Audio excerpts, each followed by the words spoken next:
Mercedes confirme des F1 2022 au rythme similaire à celle de 2021 en phase avec les dernières simulations de la FIA.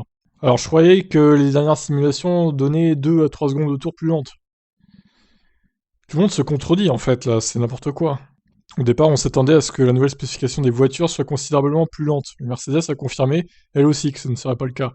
Les performances globales des nouvelles voitures ne seront probablement pas très différentes des anciennes, confirme Elliott. Mike Elliott, donc directeur technique de Mercedes. Évidemment, l'intention de ces règlements était d'essayer d'améliorer les dépassements. Il faudra un peu de temps, avant que nous puissions voir si ça se produit réellement. Les voitures sont un peu plus lourdes. Le moteur fonctionnera légèrement différemment avec le carburant O10. La façon dont les RO fonctionnent et les réglages qui vont avec seront également différents. Jusqu'à ce que nous en tirions de meilleures parties et développions ça grâce aux tests et aux premières courses, nous ne le saurons pas vraiment, mais dans l'ensemble, je soupçonne que les performances seront relativement similaires à celles de l'année dernière. On a beaucoup parlé d'une possible surprise de Ferrari ou McLaren, qui se sont concentrés sur 2022 plus rapidement que Mercedes ou Red Bull. Elliott précise les choses.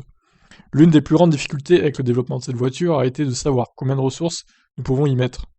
L'année dernière, nous nous battions pour un championnat, nous devions nous assurer que nous faisions du bon travail, mais nous avons également fait du bon travail avec la voiture de cette année. C'était un grand défi.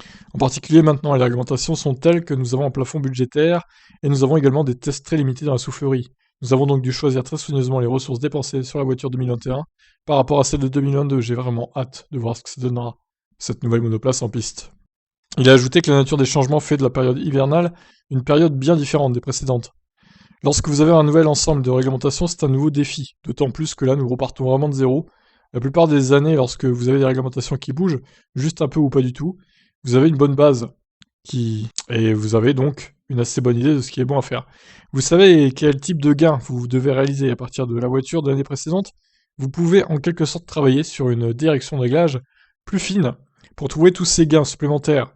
Lorsque vous avez un tout nouvel ensemble de réglementations, vous ne savez pas quelle est la limite. Vous ne savez pas où vous pouvez aller. C'est excitant pour les ingénieurs d'explorer ça et de faire d'une meilleure façon que la concurrence. Dans une année normale, vous avez une assez bonne idée de ce que vous devez trouver pendant l'hiver qui suit, mais avec toute la nouvelle réglementation, qui sait ce qui va arriver, ou ce que la concurrence aura apporté.